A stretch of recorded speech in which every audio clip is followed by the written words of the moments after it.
And नमस्ते साथीहरु, तपाईलाई new tech support Nepali technical च्यानलमा स्वागत छ र तपाईहरुले स्क्रिनमा अलरेडी प्रिभ्यू भिडियो हेरिसक्नु भएको छ र आउँदै गरेको होलीको लागि एकदम नै स्पेशल यो भिडियो रहेको छ र अगाडि मैले अलाइट मोसन एपबाट सिकाए पनि आज म तपाईहरुलाई यस्तो टाइपको भिडियो एडिट गर्न हामी चाहिँ क्यापकट एप युज गर्नेछौं र धेरै साथीहरुले मलाई क्यापकटको लागि सोध्दै हुनुहुन्थ्यो र यो भन्दा अगाडि मैले च्यानलमा अलरेडी क्यापकटबाट स्पेशल भिडियोहरु मैले सिकाएको छु। तपाईहरुले हेर्नु भएको छ भने अवश्य च्यानलमा गएर चेक आउट गर्न सक्नुहुनेछ। यसको लागि तपाईहरुले लेटेस्ट भर्जनको क्यापकट एप सबभन्दा पहिले आफ्नो फोनमा इन्स्टल गरेर ओपन गर्नु होला। मैले युज गरेकै लेटेस्ट भर्जनको क्यापकट एप मैले अलरेडी लिंक प्रोवाइड गरेको छु। टेलिग्राम च्यानल तपाईहरुले जोइन गरेर त्यहाँबाट पिन गरेको क्यापकट एप इन्स्टल गर्नु होला। त्यसपछि तपाईहरु यहाँ न्यू प्रोजेक्टमा जानु होला र तपाईहरुलाई यो एडिटिङको लागि चाहिने कुराहरु के रहेको छ म सबभन्दा पहिले तपाईहरुलाई देखाउन गइरहेको छु। सबभन्दा फर्स्टमा तपाईहरुलाई चाहिने भनेको यो एउटा ओभरले भिडियो रहेको छ। हेर्न सक्नुहुन्छ यसमा कुनै साउन्ड छैन तर यो चाहिँ ओभरले भिडियो रहेको छ जुन चाहिँ हाम्रो साउन्डको बिट अनुसार मिलेको छ। त्यसपछि तपाईहरुले यसमा युज हुने केही फोटोहरु रहेको छ जुन तपाईहरुले होली स्पेशल फोटोहरु पनि युज गर्न सक्नुहुन्छ। मसँग यहाँ केही मोडेलको होली रिलेटेड फोटो रहेको छ। तपाईहरुले यसको लागि आफ्नो फोटो वा तपाईहरुले कुनै पनि मोडेलको फोटो टोटल 11 वटा युज गर्नुपर्ने हुन्छ।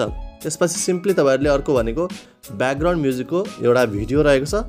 यो सबै कुराको डाउनलोड लिंक मैले तपाईहरुलाई भिडियोको तल डिस्क्रिप्सनमा जोइन आवर टेलिग्राम च्यानल भनेर लिंक दिएको छु। त्यो लिंकमा तपाईहरु जाने बित्तिकै मेरो टेलिग्राम च्यानलमा जान सक्नुहुन्छ र सबै कुरा चाहिने कुराहरु मैले त्यहाँ लिंक दिइसकेको छु। त्यहाँबाट तपाईहरुले डाउनलोड गरेर भिडियो कम्प्लिट हेरेर त्यसपछि बनाउनु होला।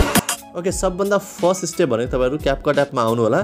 त्यसपछि यहाँ न्यू प्रोजेक्टमा क्लिक गर्नु होला। न्यू प्रोजेक्टमा तपाईहरुले क्लिक गरिसकेपछि यहाँ भिडियोजमा सुरुमा आएर तपाईहरुले त्यो जुन भिडियो रहेको छ तपाईहरुले त्यो भिडियो ओभरले भिडियो यो तपाईहरुले यसलाई सुरुमा क्लिक गर्नु होला।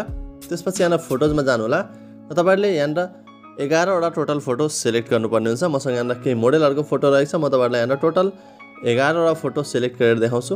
ओके, हेर्न सक्नुहुन्छ मैले 11 वटा फोटो सिलेक्ट गरिसकेको छु। 11 वटा सिलेक्ट गरिसकेपछि यहाँ तल एडमा क्लिक गर्नु होला।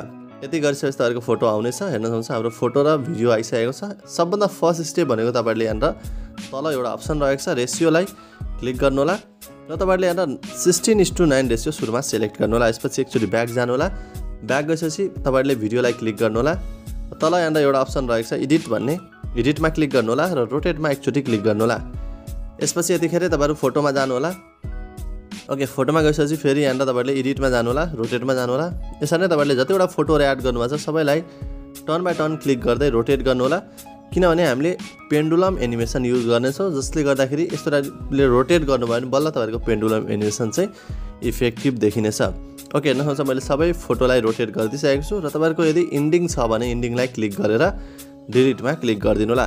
यसपछि फेरि स्टार्टिङ पोजिसनमा आउनु होला र तपाईहरुले यो भिडियो क्लिप सँगसँगै भिडियो क्लिपलाई पनि अलिकति थोरै जुम गर्नु होला। त्यसपछि तपाईहरुले जतिवटा फोटो एड गर्नुभएको छ सबै फोटोलाई तपाईहरुले जुम गरेर स्क्रिनमा फिट गर्नु होला। यदि तपाईहरुको अलरेडी फिट छ भने फिट गर्नु परेन, छैन भने तपाईहरुले जुम गरेर स्क्रिनमा फिट गर्नु होला ताकि तपाईहरुको भिडियो राम्रो देखिनेछ। ओके, हेर्न सक्नुहुन्छ मैले यहाँ सबै फोटोलाई जुम गर्दै फिट गरिरहेको छु। तपाईहरुले पनि सेम यही तरिकाबाट तपाईहरुको जुन फोटोहरु स्क्रिनमा फिट छैन त्यसलाई तपाईहरुले जुम गरेर स्क्रिनमा फिट गर्नु होला। र फाइनली मैले सबै फोटोहरुलाई जुम गरेर स्क्रिनमा फिट गरिदिसकेको छु। अब नेक्स्ट स्टेप भनेको हाम्रो ड्युरेसनको रहेको छ। यसको लागि तपाईहरु स्टार्टिङमा आउनु होला र तपाईहरुको यो क्लिप जुन रहेको छ यो क्लिप मैले अलरेडी एडजस्ट गरेर दिएको छु। यसको ड्युरेसन चाहिँ 11.1 सेकेन्ड रहेको छ। यसलाई तपाईहरुले केही नगर्नु होला, जस्ट तपाईहरुले फोटोमा आउनु होला। फोटोलाई तपाईहरुले अलिकति जुम गर्नु होला ताकि तपाईहरुले सानो ड्युरेसन राख्न सजिलो हुनेछ। फोटोको ड्युरेसन तपाईहरुले घटाएर 0.4 सेकेन्ड ड्युरेसन दिनु होला। ओके, 0.4 यहाँ रहेको छ, अझै जुम गर्नु होला। यसरी नै तपाईहरुले जतिवटा फोटो एड गर्नुभएको छ सबै फोटोको ड्युरेसन तपाईहरुले घटाउँदै 0.4 सेकेन्ड दिन सक्नुहुनेछ। मैले यहाँ जतिवटा फोटो एड गरेको छु 11 वटा सबै फोटोलाई मैले 0.4 सेकेन्ड दिन्छु। तपाईहरुले पनि यही तरिकाबाट सबै फोटोलाई 0.4 सेकेन्ड दिनु होला। त्यति बेलासम्म तपाईहरु अझै पनि च्यानलमा नयाँ हुनुहुन्छ भने अवश्य पनि च्यानललाई तपाईहरुले सब्स्क्राइब गर्नु होला र छेउमा रहेको बेल आइकन दबाएर नोटिफिकेसनलाई अलमा राखिदिनु होला। ओके, हेर्न सक्नुहुन्छ मैले यहाँ 0.4 सेकेन्ड यहाँसम्म राखिसकेको छु। यो फोटोलाई पनि मैले सेम तरिकाबाट 0.4 सेकेन्ड राख्छु। यति राखिसकेपछि अब हामी नेक्स्ट स्टेप भनेको एनिमेसन एड गर्नेछौँ। एनिमेसनको लागि एकदम सजिलो रहेको छ। तपाईहरुले भिडियो क्लिपलाई केही गर्नु पर्दैन, जस्ट तपाईहरु यहाँ फोटोमा आउनु होला, अलिकति जुम गर्नु होला, फोटोलाई क्लिक गर्नु होला, एनिमेसनमा क्लिक गर्नु होला र तपाईहरुले यहाँ इन आउट भन्ने कोम्बो 3टा तपाईहरुले एनिमेसन पाउन सक्नुहुन्छ। मेरो यो अपडेटेड रहेको छ, लेटेस्ट भर्जनको क्यापकट रहेको छ, त्यही भएर अलिकति फरक देखिन्छ। तपाईहरुको क्यापकट एपमा पनि सेम त्यस्तै फर्मेटमा देखिनेछ। ओके, तपाईहरुले यहाँ कोम्बोमा जानुपर्ने हुन्छ। कोम्बोमा गइसकेपछि तपाईहरुले यहाँ स्क्रोल गर्नु होला, पेन्डुलम 1 क्लिक गर्नु होला।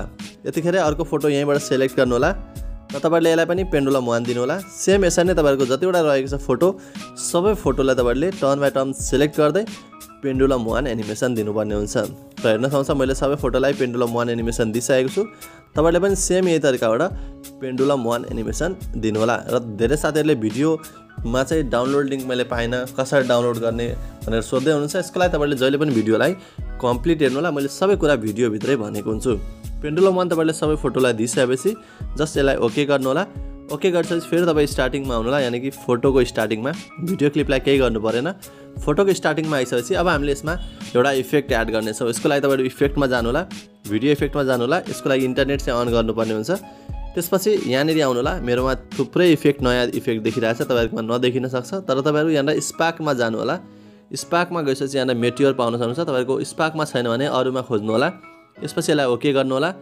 मेटियोर इफेक्ट तपाईहरुले यसलाई यसरी एडजस्ट गर्नु होला घटाउनु होला र फर्स्ट फोटो भरि बनाउनु होला त्यसपछि यसलाई नै कपी गर्नु होला फेरि यसलाई पनि एडजस्ट गर्दिनु होला यसलाई पनि फेरि कपी गर्नु होला यसरी नै तपाईहरुले सबै फोटोमा जतिवटा फोटो एड गर्नुभएको छ सबै फोटोमा मेटियोर इफेक्ट दिनुपर्ने हुन्छ ओके हेर्न सक्नुहुन्छ मैले यहाँसम्म दिइसकेको छु फेरि यसलाई नै मैले कपी गर्दै जाने छु ओके हेर्न सक्नुहुन्छ मैले यसलाई यहाँ पनि दिइसके त्यसपछि फेरि कपी गर्नु होला त्यसपछि फेरि यसलाई नै कपी गर्नु होला र फेरि कपी गर्नु होला यानी कि लास्टसम्म सबैमा मेटियोर इफेक्ट दिनु होला मेटियोर इफेक्ट यस्तो टाइपको रहेको छ यसपछि तपाईहरु स्टार्टिङमा आउनु होला स्टार्टिङमा आइसकेपछि ब्याक जानु होला अब हामी यो भिडियोलाई सुरुमा फोनमा सेभ गर्ने छौं सेभ गर्नलाई तपाईहरु जस्ट यो एरोमा क्लिक गर्नु होला एरोमा तपाईहरुले क्लिक गर्नेबित्तिकै तपाईहरुको भिडियो फोनमा सेभ हुनेछ र सेभ भइसकेपछि यसपछि हामीले यसलाई रोटेट गरेर यसमा साउन्ड एड गर्ने छौं र हाम्रो साउन्डको बिट अनुसार मिलेको छ छैन त्यो हामी चेक गर्ने छौं भिडियो सेभ भइसकेपछि यसलाई डनमा क्लिक गर्नु होला न्यू प्रोजेक्टमा क्लिक गर्नु होला भिडियोजमा जानु होला र यो माथि एरोमा क्लिक गरेर भर्खर सेभ गर्नुभएको भिडियो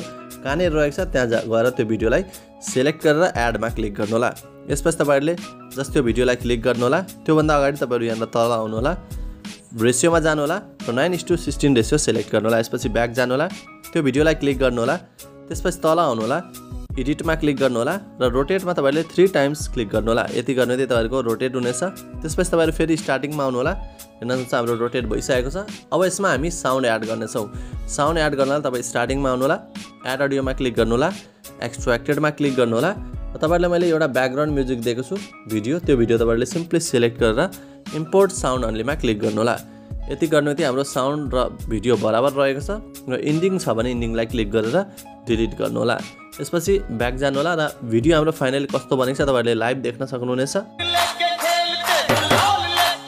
ओके यसपछि हाम्रो यस्तो टाइपको रहेको छ र फाइनली यहाँबाट फोटो स्टार्ट हुन्छ फाइनली हाम्रो साउन्डको बिट अनुसार ट्रान्जिसनहरु मिलिसकेको छ र भिडियोलाई फाइनली तपाईहरुले फोनमा सेभ गर्नलाई माथि एरोमा क्लिक गर्नु होला एरोमा क्लिक गर्ने तपाईहरुको भिडियो फोनमा सेभ हुनेछ र आउने दिनमा यस्तै ट्रेनिङ भिडियोहरुको साथ अवश्य पनि उपस्थित हुनेछु अहिलेलाई बाइ बाइ